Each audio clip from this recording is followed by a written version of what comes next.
It's 1897, and your hands are shaking. Not from cold, though the Seattle docks are bitter this morning, but from the weight of what you're about to do. You're standing in line with 500 other souls, waiting to board a ship bound for Alaska, and every penny you've ever saved is sewn into the lining of your coat. The coins press against your ribs with each breath, a fortune that feels like nothing compared to what you're chasing. Welcome to the most expensive education you'll ever receive. Tonight, you're going to experience the Klondike Gold Rush through the eyes of a mark, one of the 100,000 dreamers who set out for gold but found something else entirely. You'll learn how the con started the moment you decided to go, where the newspapers were funded by the shipping lines, and the guidebooks written by the men selling supplies. On your journey north, you'll meet the masters of deception. Canada Bill Jones on a Mississippi riverboat, teaching you that every friendly game has a hired audience. The Baron of Arizona on the rails west, showing you how even history itself can be forged. And finally, Soapy Smith in Skagway, Alaska, running a criminal empire so complete that the telegraph wires were props, sending messages nowhere for $15 a lie.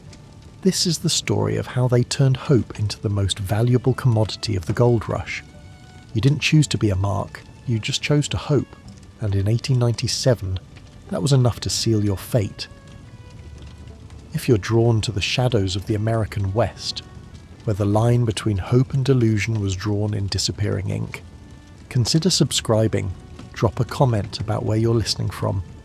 I'm curious who else knows that peculiar weight of wanting something so badly, you'd ignore every warning sign along the way. Now, take a slow, deep breath, settle into your coziest spot. Close your eyes if you like. Let the modern world fade away as we drift back to the year 1897, a time when the promise of Klondike gold set the world on fire, though few realised the fire was meant to burn them. Back to the crowded docks of Seattle and the churning decks of Mississippi riverboats, where an education in deception was sold for the price of a dream, and where your journey into the heart of the con began, never knowing that every hand you shook was helping to write your own financial epitaph. The Mississippi River at night sounds like something dying, a long wet rasp that never quite ends. It's your third day aboard the Belle of Orleans, and you've learned to pass the symphony of sounds that make up a dying riverboat song. The wheeze of steam pistons, like consumptive lungs that never quite catch their breath. The paddle wheel chopping endlessly at the water, and underneath it all that constant groaning. Wood straining against current, iron fighting rust. The whole vessel holding itself together through habit more than integrity. You think back to just days ago, when this journey still felt like hope instead of hemorrhage. The morning you left Council Bluffs sits in your memory like a photograph you can't stop looking at. Your rented room above Henderson's dry goods. Dawnlight catching the dust motes as you folded your father's watch into tissue paper. The watch was heavy. Swiss movement. Gold case worn smooth by his thumb. Your inheritance and your insurance wrapped into one. You'd tucked it into the cedar trunk your mother gave you before the consumption took her, alongside 3 white shirts she'd sewn, 2 pairs of wool trousers, and a Bible you hadn't opened since her funeral but couldn't bring yourself to leave behind. The landlady, Mrs. Henderson, with her sharp eyes and sharper tongue, had stood in your doorway that morning, arms crossed, watching you pack with the expression of someone witnessing a suicide they're too polite to prevent.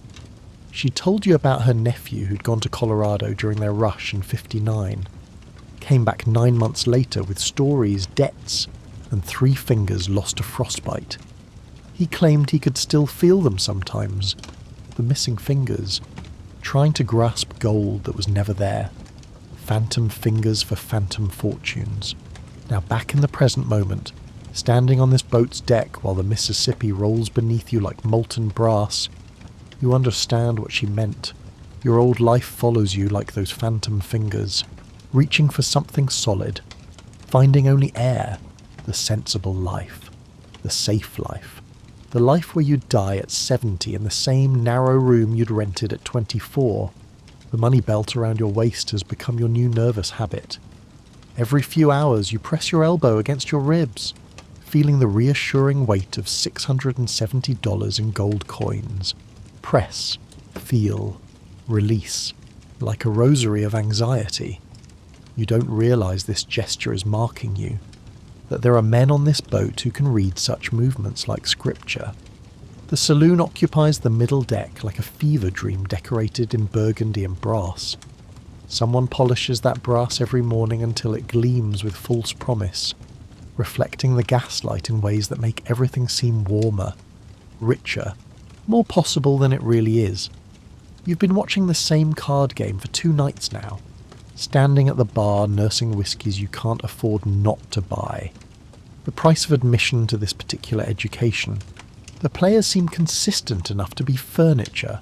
There's the cattle buyer from Fort Worth, a mountain of a man whose laughter sounds like millstones grinding grain. There's the land speculator from Chicago who mentions Yale University at least once per hand. The quiet gentleman in dove-grey wool who claims to be in the shipping business. And then there's the dealer. William Jones is the name he offers, though everyone calls him Canada Bill, and he wears his forgettability like an expensive suit. He is aggressively average.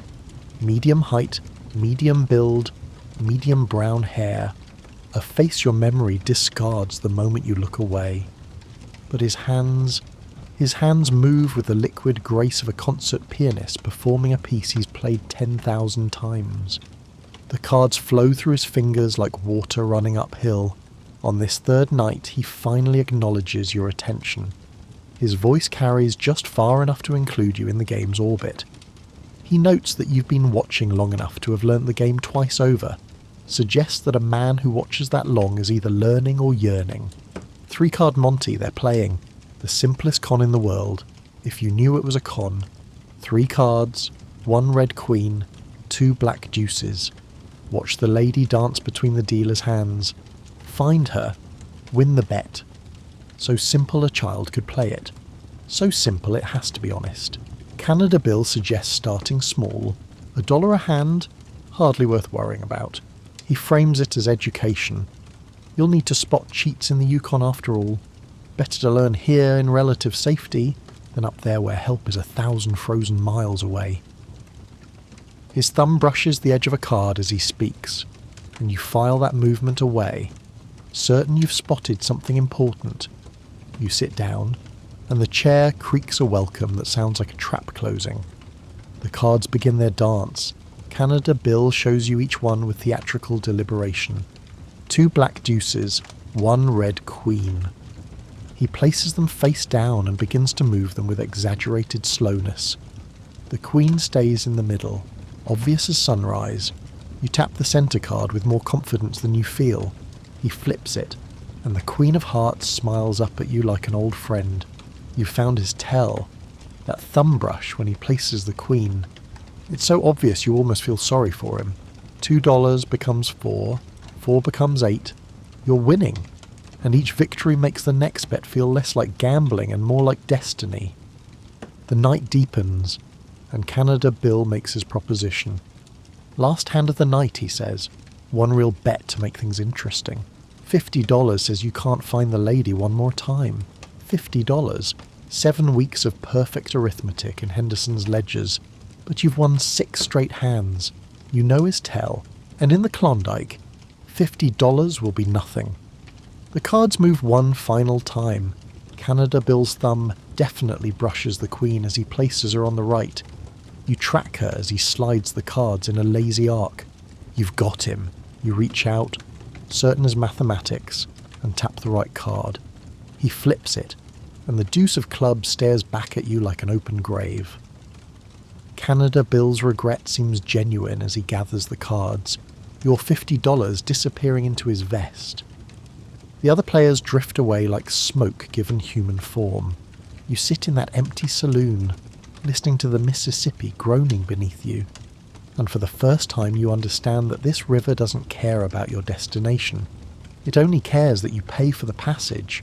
But you don't know yet what you'll learn later, that they were all in on it. The cattle buyer, the Chicago man, The Quiet Gentleman in Grey, a travelling theatre troupe performing the same play every night for a new audience of one. That the Thumbrush wasn't a tell, it was bait, designed to make you feel clever when really you just learned the first verse of a song with infinite variations. But right now, all you know is that you're $50 lighter, and the Klondike feels 50 miles farther away. In your cabin, you spend the night awake, feeling the phantom weight of the missing $50 like those missing fingers Mrs. Henderson's nephew still felt. And tomorrow, the rails will carry you further west, into lessons that make this riverboat education look like charity. The train rocks you like a cradle built by someone who hates children, violent, arrhythmic, designed to prevent rest rather than encourage it. It's been 3 days since St. Louis, where you traded the dying river for these rails that stretch towards Seattle like sutures on the belly of America. 3 days in this Union Pacific coach car that smells of coal smoke, unwashed wool, and that particular species of desperation that follows gold fever west like a loyal dog. Your money belt has grown lighter. Not just the $50 Canada bill took, but another $30 for this ticket, $10 for supplies in St. Louis, $5 for a meal you couldn't stomach.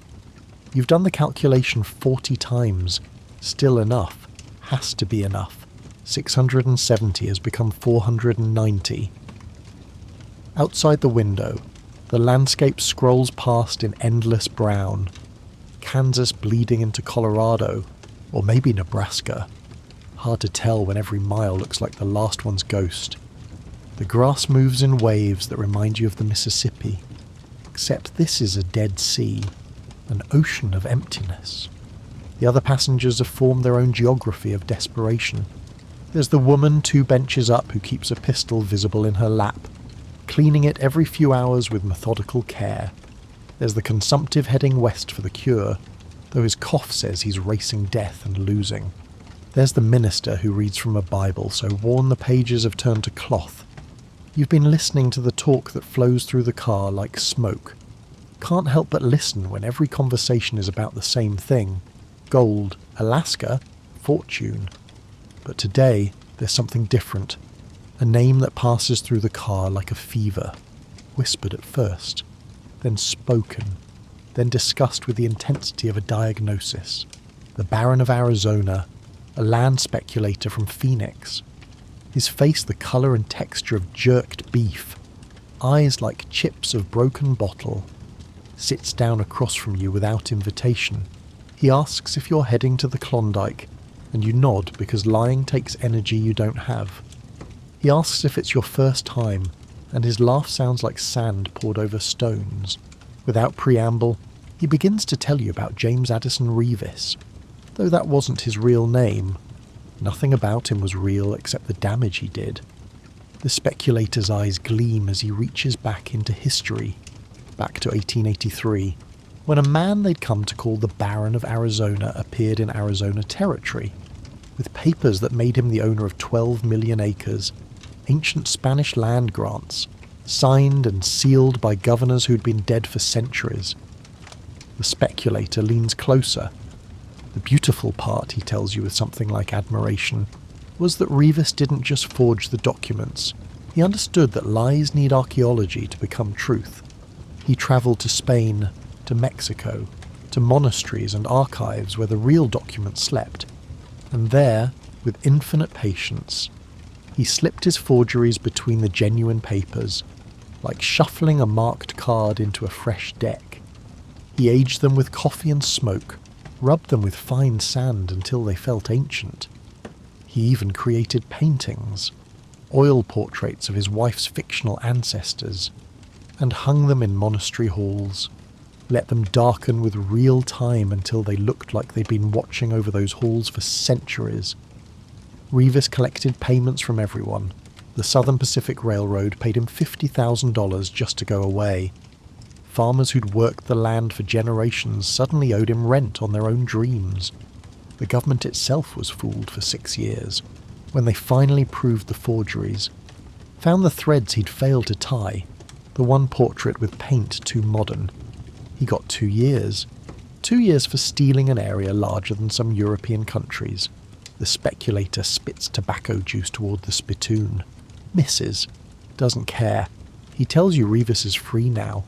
Probably running the same game somewhere else. Because men like that don't stop. They just relocate. Near midnight, someone new enters your car. He moves with the studied confidence of a man who's never been hungry. His clothes too clean for this journey. Everything about him suggests prosperity.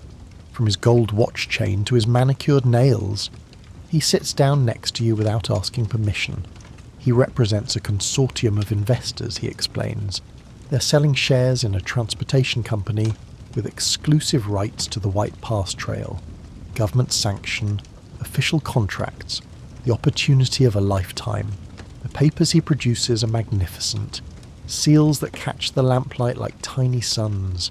Signatures that flow across the page with governmental authority. Everything embossed. Everything official. Everything designed to make you feel foolish for doubting. $100 buys you a 10th share. When the rush really starts, that share will be worth thousands. You think about the Baron, about patient lies aging into truth. You think about Canada Bill and his theatre of cards. When you decline, your voice sounds strange. The well-dressed man's smile doesn't waver. He compliments your intelligence. Notes that most people see official papers and think opportunity, while you see them and think Baron of Arizona. As he stands to leave, he pauses. The thing is, he says, some of these companies are real. Some of these papers mean something, but fear is just as expensive as greed. The man too scared to bet misses out, same as the man who bets on everything. After he's gone, you sit in the dark, listening to the rails singing their iron song. The money belt feels lighter even though you haven't spent anything. You realise you're starting to think of your remaining money not as dollars but as days. How many days of food? How many days until you're the one with wire holding your boots together? The train carries you west through darkness that seems solid enough to touch. Every mile taking you further from who you used to be. You think about the Baron's beautiful forgeries, about how he understood that the past is just another territory to be claimed by whoever has the patience to draw the maps. But all that thinking stops when you finally reach your destination and smell what waits for you there. Skagway doesn't smell like a town. It smells like something that shouldn't exist. A mixture of decay and desperate activity. The stench hits you before your feet touch the dock. A physical presence that makes you gag. It's raw sewage running in open ditches. Rotting fish. Horse manure ground into paste. And underneath it all, something sweet and wrong. The smell, though you don't know it yet, is from Dead Horse Trail. 3,000 pack animals died there in a single season. Their bodies left where they fell. The smell carries for miles when the wind is right. Today, the wind is right. It's July 1897, and you're standing on Skagway's single wharf with what's left of your money and what's left of your dreams. The wharf itself feels temporary, like someone started building a bridge to nowhere and gave up halfway. The boards bend under your weight, some so rotten you can see grey water through the gaps. The town, if you can call it a town, looks like God vomited buildings onto a mudflat and walked away disgusted. Everything is half built or half collapsed, leaning at angles that hurt to look at, sinking into ground that can't decide if it's earth or water. The main street is a river of mud so deep that horses sink to their bellies, their eyes rolling white with panic. The chaos is biblical. Dogs fight over scraps that might have been food once. Men haul impossibly heavy loads on their backs, bent double like question marks made of meat and desperation. A piano is being carried through the street by 6 cursing teamsters who seem to be losing the battle against both gravity and the mud. And everywhere, the sound of hammering, it never stops. Dawn to midnight and through the night, the whole town being built and rebuilt every second, as if it knows it's temporary, as if it's trying to exist hard enough to become real. You've been standing on the dock for 10 minutes, paralysed by the sensory assault, when he appears. He doesn't approach so much as materialize. The man looks like everyone and no one. Average height, average build, a face designed to be forgotten. His clothes are good quality but not ostentatious. His manner friendly but not overeager. Everything about him is calculated to seem trustworthy, which immediately makes you distrust him. Jefferson Randolph Smith is the full name, he says, though friends call him Soapy. His handshake is firm but not aggressive, warm but not sweaty, perfect in its practiced mediocrity. You've heard the name whispered on the ship from Seattle, spoken in the same tone people use for words like cholera or typhoid. Soapy Smith, the uncrowned king of Skagway, the man who runs everything that isn't supposed to be run and most things that are. His smile is warm, honey poured over broken glass as he observes that you look like you could use some help. His eyes are doing their own calculation while he talks, cataloguing your depleted supplies, your exhausted face, the way you keep touching your money belt. He explains that Skagway is full of crooks, confidence men, thieves, murderers even. A terrible place for an honest man alone. The irony is so thick you could spread it on bread. But he delivers it with such sincerity that for a moment you almost believe he's warning you about other people. Lucky for you, he continues. He runs what might be called an unofficial welcome committee. They help newcomers get oriented, find honest lodging, honest supplies, honest information about the trails, for a small consideration of course. You decline his offer as politely as your exhaustion allows, and something shifts in his face.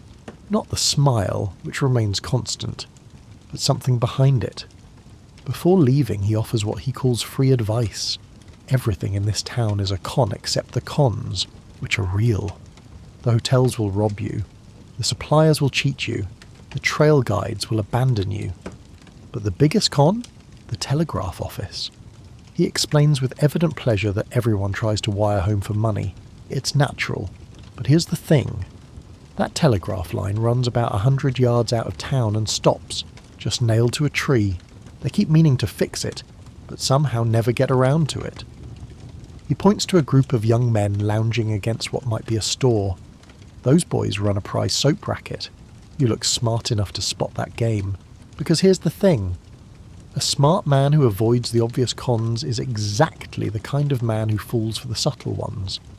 The smart man feels clever for spotting the soap game, feels superior to the fools who fall for it, and that feeling, that confidence, that's what makes him vulnerable to the real game. He tips his hat and disappears into the crowd. But you realise everyone nearby was watching your conversation, measuring you, calculating your worth like your livestock at auction. You start walking, looking for somewhere to sleep that won't cost everything you have left. The mud sucks at your boots with every step. Each step is a negotiation with the earth. The buildings lean over the street like drunks comparing notes on their failures. You pass the telegraph office, and it's perfect. Too perfect. A Western Union sign that looks stolen from a real office. An operator visible through clean glass, sitting at a desk with an actual telegraph key. The operator sees you looking and waves. Friendly as Sunday morning. You wave back but keep walking because now you know. The wire goes nowhere.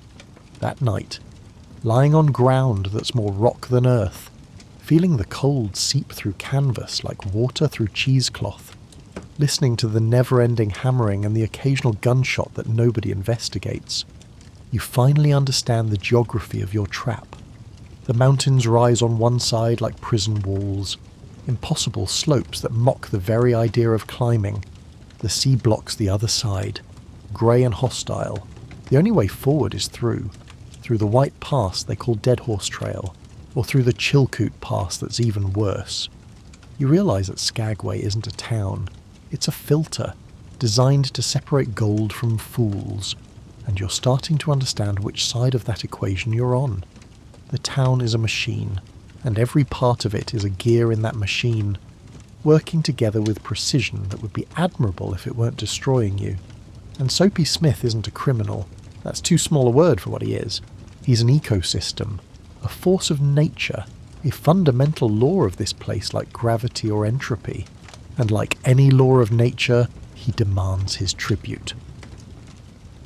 The equation of desperation is simple and unchangeable. You need 800 pounds of supplies to enter Canada.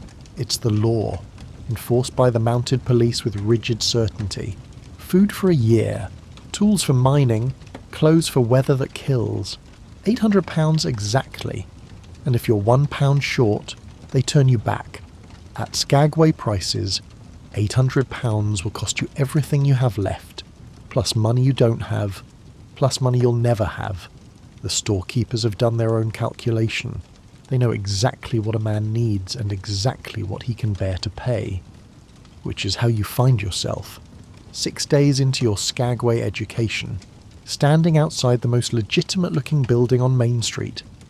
The painted sign reads Reliable Telegraph and Express Company in gold letters that catch the morning sun like a promise. Through the clean glass window you can see an actual telegraph key on a desk, maps on the walls, a clerk in a white shirt and green eyeshade who looks like he stepped out of a real office. You need $300 from home. You still have that letter of credit from the bank in Council Bluffs. Mr. Henderson had written it himself, his pen scratching with disapproval, but his signature is legitimate. The bank is real, and $300 waits for you there like money in escrow. The clerk looks up as you enter, and his smile has the practiced warmth of retail. Behind him, through an open door, you can hear the clicking of the telegraph key in the back room. Actual clicking. The rhythm of actual messages being sent and received. You explain what you need, the words coming out more desperate than intended. $300 from Council Bluffs, from Henderson's Dry Goods, the letter of credit, the bank that knows your name. The clerk nods with understanding, his fingers already reaching for the appropriate forms. The paperwork is perfect. Letterhead that looks expensive. Carbon paper for duplicates. All the bureaucratic legitimacy that makes institutions trustworthy. He explains the fee structure with apologetic professionalism. $300 requires a Category 3 transmission, which carries a $15 fee. Very reasonable considering they're handling the entire transaction. $15. You have $43 left.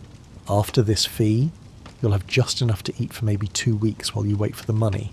2 weeks of flour and water that tastes like giving up. You ask about the timeline, usually within a week for a standard transmission, he says. The Seattle line has been busy. Everyone's trying to wire home, but they're reliable. It says so right on the sign, he points out with a small laugh. You hand over the $15 and watch him count it into the cash box. He writes you a receipt with a control number, stamps it with a seal that looks exactly like every official seal you've ever seen. 3 days pass like 3 months. Your savings are evaporating faster than morning mist. You've reduced your eating to once a day, and that meal is mostly flour mixed with water and cooked until it forms a paste that sits in your stomach like wet cement. You return to the telegraph office. The same clerk is there. Same white shirt that somehow stays clean. He runs his finger down a column of names and numbers, his frown deepening. Still waiting on Seattle, he explains. The line's been down. Weather in the mountains, maybe snow. Should clear soon though. These things happen. 3 more days, 6 days now since you sent that first wire. Your flour is running low, and you've started adding sawdust to stretch it. Your body's beginning to consume itself. You return. The clerk recognizes you immediately this time, his face shifting to preemptive apology. Yes, he's received a reply, but there's a problem. The bank needs additional verification. A second signature. Something about new policies regarding out-of-state transfers. Just another day or 2. A week later, 2 weeks now since you sent that first wire, you're selling your spare boots to buy food, worth $20 anywhere else. Here the buyer offers you $3. Take it or leave it. You return to the telegraph office. The clerk's sympathy seems genuine, the way a doctor's sympathy seems genuine when they're telling you about an illness that's profitable to treat. These banks and their bureaucracy, It's almost criminal how they make honest people wait for their own money. He reassures you not to worry, that the transfer will certainly come through.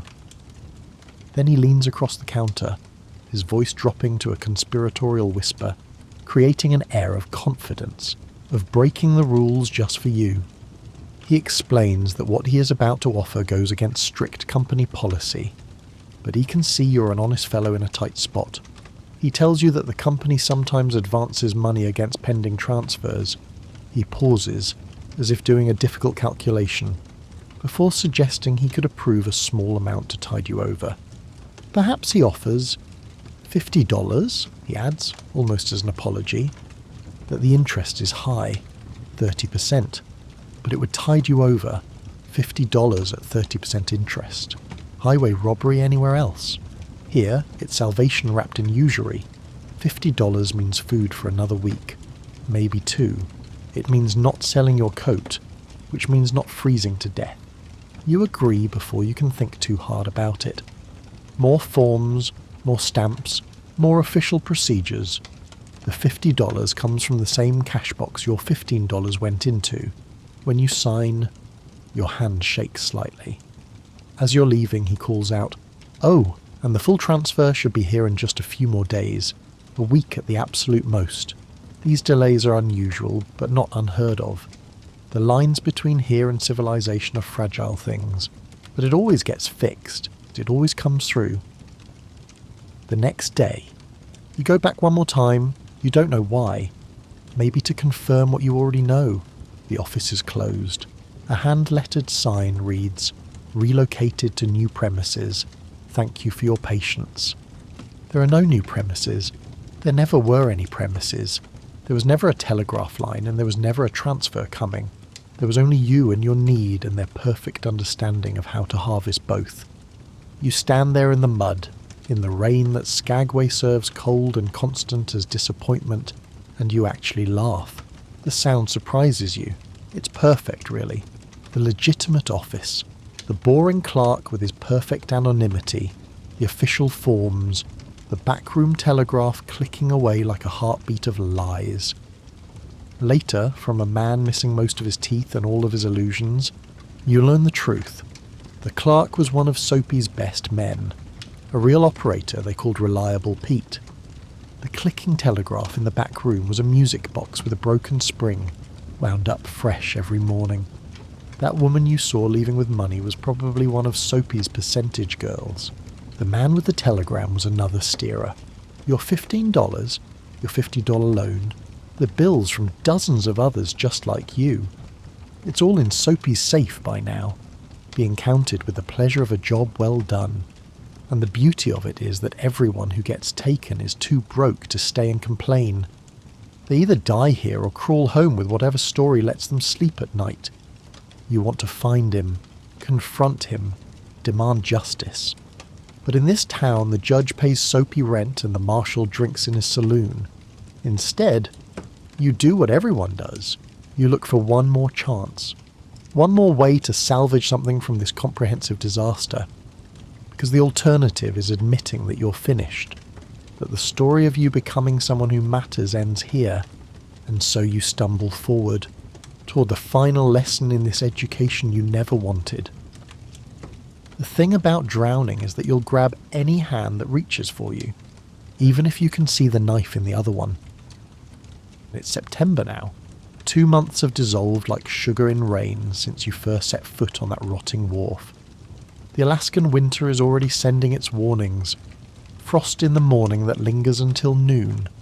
Ice forming on puddles that never quite dry. You've been in Skagway for 2 months. Your money is gone. Your supplies are gone. Your boots have holes that you've stuffed with newspaper from Seattle. Headlines about golden fortunes that mock you with every step. You're not alone in your desperation. The town is full of ghosts like you. Men who came with everything and now have nothing. Standing in doorways trying to stay out of the rain. Sitting in the mud because standing takes energy they don't have.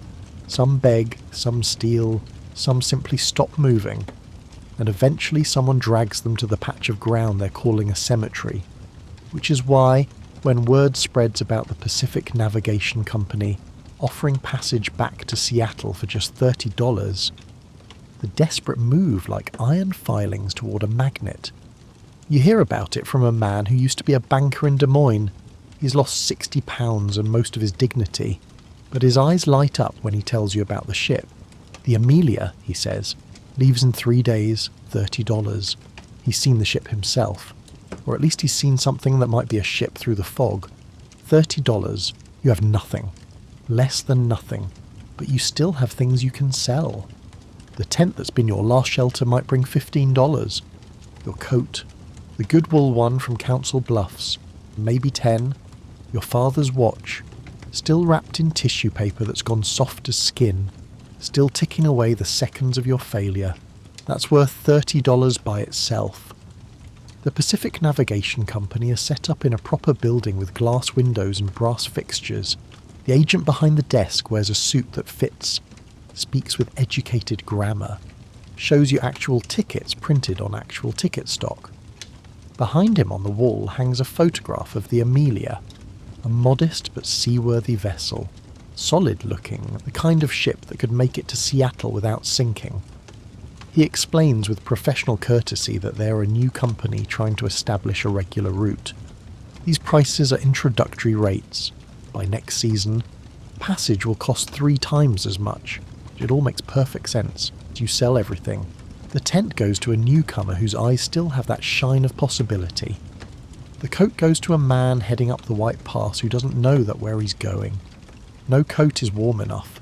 The watch you sell to Soapy Smith himself. You find him in his saloon, the one everyone calls Jeff Smith's parlour.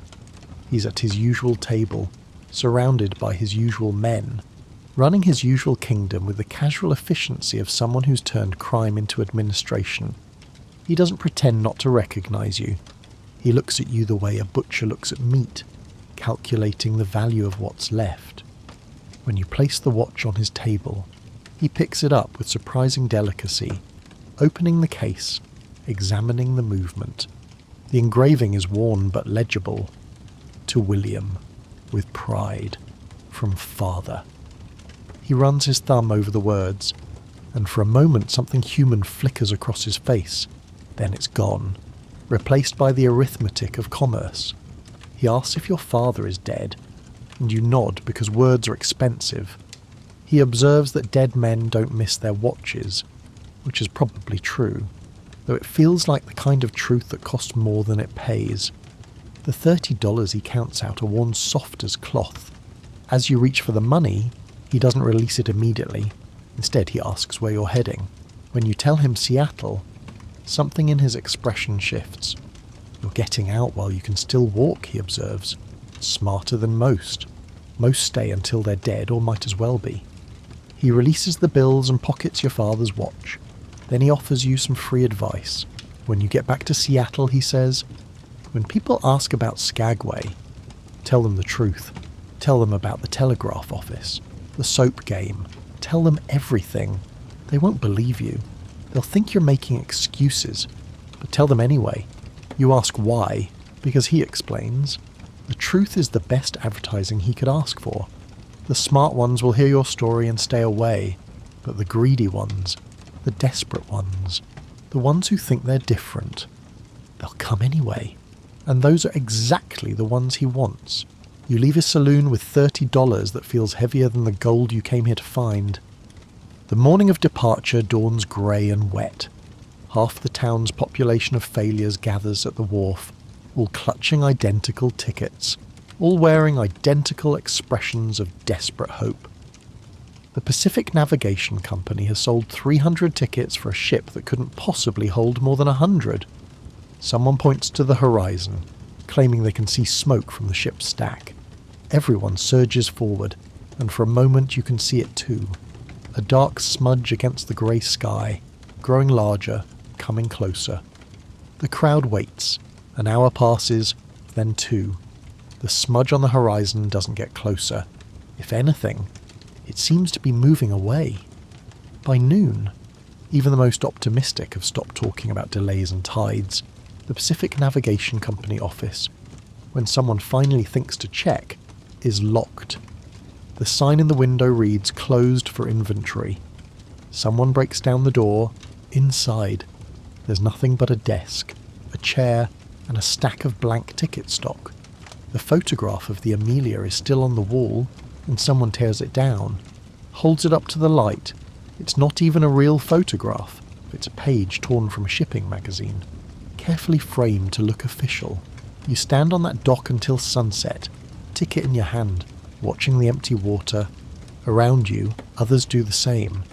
Nobody speaks because there's nothing to say that the silence doesn't say better. As darkness falls, you understand the perfect cruelty of this final con. It's not just that you're broke, it's that you've sold the last thing that mattered, your father's watch, for a ticket to nowhere. The watch that survived your father's whole life, that survived your mother's death, that survived the journey here, is now just another prop in Soapy Smith's collection. That night, you sleep in the mud behind a saloon, using your worthless ticket as a pillow. The rain soaks through the paper, blurring the ink, erasing even the pretense of escape. In the morning, you join the others, the stranded, the swindled, the systematically destroyed. You stand in the soup line run by a church that charges 2 cents for charity, because even mercy has a price in Skagway. You look for work that doesn't exist at wages that wouldn't matter if it did. Or maybe you make a different choice. Maybe you walk into Soapy's saloon and ask for a job. Maybe he looks at you, sees something useful in your destruction, and offers you a position. Maybe you become the new clerk at the telegraph office, learning to wind the music box every morning, learning to count other people's hope into the cash box. The formula is simple. In Skagway, you're either predator or prey, and prey doesn't last through winter. You think about the journey that brought you here. The riverboat, the train, the ship, each one carrying you toward this moment of perfect understanding. Every con was a lesson, and the final lesson is this. The biggest con wasn't the 3-card Monty or the telegraph office or the phantom ship. The biggest con was believing that determination and hard work and honesty meant anything in a world designed to punish all three. But there's something else. There's a kind of freedom in having nothing left to lose. When you've been stripped of everything, money, possessions, hope, even the watch that connected you to who you used to be, you become someone new, someone the old you wouldn't recognize, someone capable of anything. And maybe that's the real gold rush. Not the search for metal in the ground, but the transformation that happens when everything else is gone. The discovery of who you become when you can't afford to be who you were. And so you were left, standing on the shore of that cold grey water, with nothing but the clothes on your back and the hollow weight of a dead dream in your chest. Some of you made it home eventually, worked your way back as ship's crew, shoveling coal in boiler rooms that felt like practice for hell, arrived in Seattle or San Francisco months later, aged years in the space of a season, and tried to explain to families who didn't want to hear it how the gold rush really worked, how the calculation was always against you, how every hand extended in help had its fingers crossed behind its back. But most of you never left Skagway, not physically.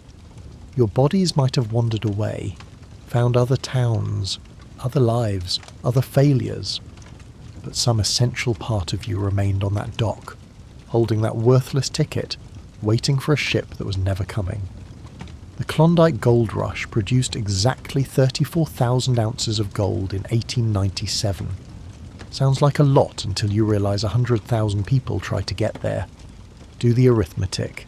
That's about 5 ounces per person, assuming equal distribution, which is like assuming mercy in a slaughterhouse. The real distribution was more like this. A few dozen men got rich, a few hundred got by, and the rest got buried, either in the ground or in debt so deep it amounts to the same thing. But the real equation was different. For every dollar in gold pulled from the Klondike, $10 were pulled from the pockets of those trying to reach it. The transportation companies, the outfitters, the suppliers, the con men, they were the real miners, and what they mined wasn't gold. It was hope. Hope is the most valuable commodity in any rush. and the easiest to extract. Years before you even started this journey, Canada Bill Jones, the real William Jones who'd made three-card Monte famous from New Orleans to Chicago, had already died in 1880 in Reading, Pennsylvania.